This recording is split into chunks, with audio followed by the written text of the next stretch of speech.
What's up, guys? This is Saiyan here, coming at you with another deck profile.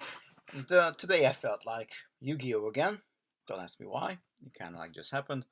And I thought I'll show you the Joey Wheeler starter deck that I have, and not just the starter deck, but I'll whittle the deck down to a 40 card deck.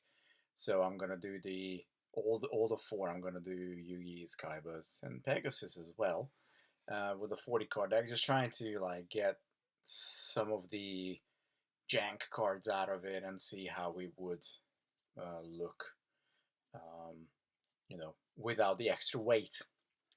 Now, there's an interesting little fact here. There are some differences between the North American and the European versions, and you can tell the difference whether you have a North American version or a European version. If you look at the numbering on the card, the North American version looks like this, and the European version has the letter E in the front of the numbers. The European version actually came out with, I believe, 4 or 5 less cards, so they clearly needed some cost cutting measures. I don't know what. But can you believe that the Yugi starter doesn't come with a Neo? Well, alright, let's look at this deck. So, of course, we're gonna start with the boss monster, Red Eyes B Dragon, Red Eyes Black Dragon. I love this card. I actually didn't pick up the Joy Starter as a kid, and I really wish I did, because on face value, actually this might be the best one. And I'm gonna show you exactly why. I believe this is the only starter deck from the four that actually comes with 3 1800 beater. Never mind the Gearfried, that is my foil one. I kind of put a few foils in here just to make the deck a little bit nicer looking. But yeah, we do get a Harpy's Brother, a 7-color fish, and a Gearfried the Iron Knight. They're all 1800 beaters. And just right off the bat, getting access to these guys is pretty awesome. And we also get a 1700 attack Dark Fire Soldier #1. So actually we get 4 really good normal summon monsters, 4-star monsters right off the bat. That's our starting point. And then of course we do have Red Eyes B Dragon, which is just really fucking amazing looking. So there's not much to know about these guys. Actually, Gearfried can't have any equip spell on him. Sometimes a hindrance, but often it's a good thing because it like kind of dodges like Snatch Steal, for example. So that's it for these guys. Moving on with our additional monsters, we have Mahavilo. This guy is a serious contender in this deck. 1550 also makes him the next strongest monster in line without any shenanigans going on. But if you can put the Malevolent Nuzzler, which we do get in this deck, onto Mahavilo, it becomes a 2750 beater. So could be a game winner. Really cool card. And then we do have Karate Man, and I did say that without any shenanigans, Mahavilo is the next best, but Karate Man can obviously double its attack. It can go up to 2000, and whilst you do have to obviously then destroy him at the end of the turn, you still get a 3-star 2000 attacker, which is pretty awesome. Really good to get rid of um, some nasty creatures, or maybe finish the game. That's also a good possibility. So immediately we got access to a lot more high attack cards that don't need tribute compared to any of the other 3 decks. We of course do have a copy of White Magical Hat, really good to get our opponent to have to discard stuff.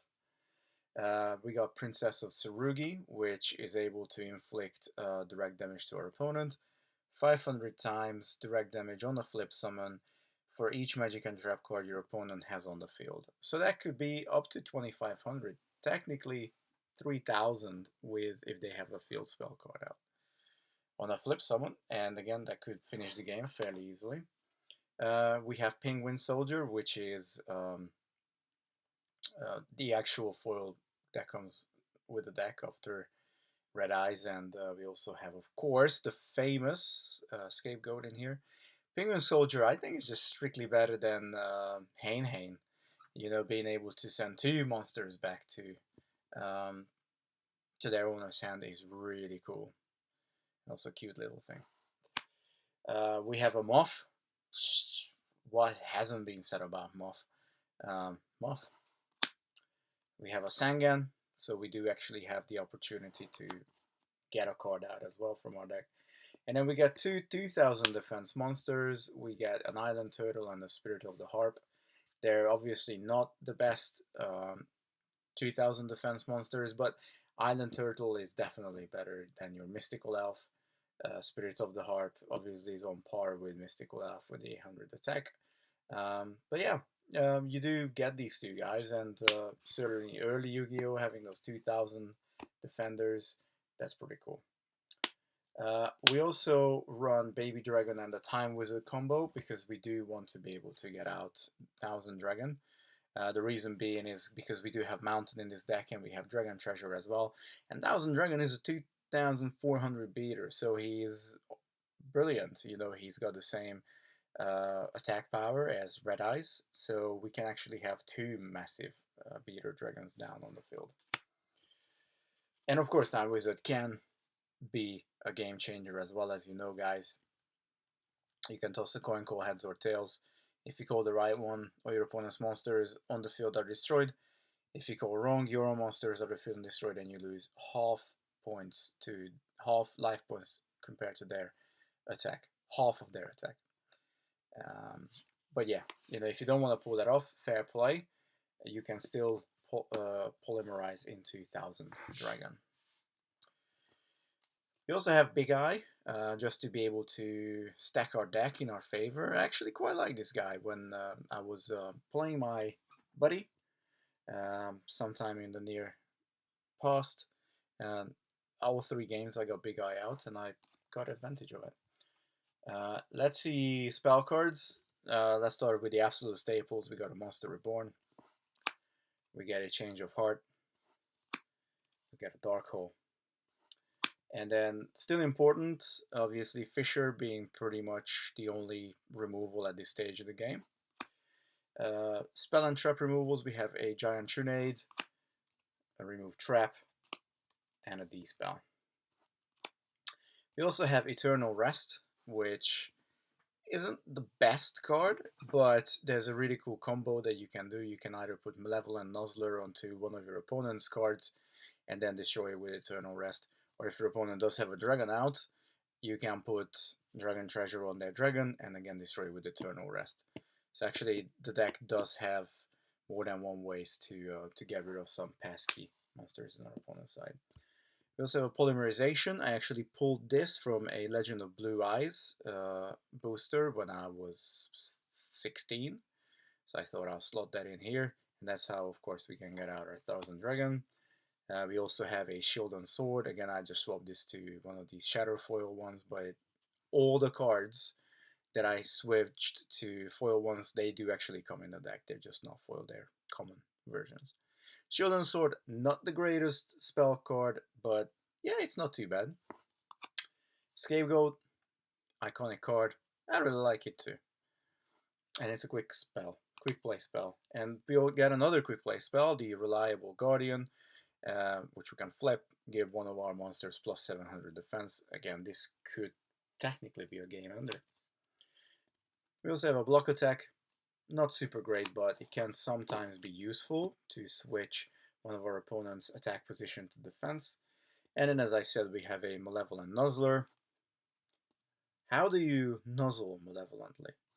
Let me know in the comments below. We have a Dragon Treasure. And as I said, we do have the Mountain as the field spell card. It boosts all dragons, winged beasts, and thunder types. We actually do have Harpy's brother is a winged beast, so that can go up to 2000 off our Mountain. And then to traps, we kept the Trap Hole, of course, reinforcements, 7 Tools of the Bandit, Waboku, naturally. We also kept Reverse Trap because that really isn't much better, and Reverse Trap can be actually pretty good in some cases. just desserts, and of course, ultimate offering. So that's how I run the Joey deck with it having whittled down to 40 cards. So let's look what we cut out. Well, first of all, the obvious one, we cut out the Flame Swordsman line. It's just a burden to the deck, to be honest. I know Flame Swordsman is Joey's signature monster, but I'm certainly not gonna go -3 to get an 1800, 1600 vanilla out. It just really, really, really stops the deck. And Flame Manipulator, Legendary Swordsman, they are super weak. I wouldn't want to play them. I wouldn't even want to fuse into Flame Swordsman, really. So I removed them from the deck. We've also removed Armored Lizard. This one was a difficult one because still is a 1500 attacker, and it's a pretty sweet card. But besides it being a 1500 attacker, it really doesn't do anything else. It doesn't combo with, Mountain or Dragon Treasure. So, yep, kind of had to make the cut. I think I prefer the 2000 defense monsters rather than that. Also taking out Swordsman of Landstar. It's just not a great card. I've also taken out Midas Radiant because whilst we do have a few Earth-type monsters, Midas Radiant is an immediate attack target, so yeah, it didn't quite make the cut. Removed Diane Keto, the Cure Master. Life points really doesn't matter in any of the games. So, being able to get an extra 1,000, it's really just not a big deal. Defend yourself better. Gaining 1,000 life points is not going to help you win the game, and it's cut. We don't need it. I also removed Castle Walls because we have the Reliable Guardian, which is just better, and needed space for that. So Castle Walls also got the cut, and finally Fake Trap. I also got Fake Trap because realistically, let's be honest, there aren't many trap removals in the game. If you play just these 4 starters against each other, there really isn't much point to play Fake Trap either. So that's it, guys. That's how I run the Joey starter with 40 cards. I hope you might take some inspiration of this, and if you have the cards lying around, it is an absolute time machine to throw you back into your childhood and just play these very simple decks against each other, but have a great time in doing so. Up until next time, guys. Peace.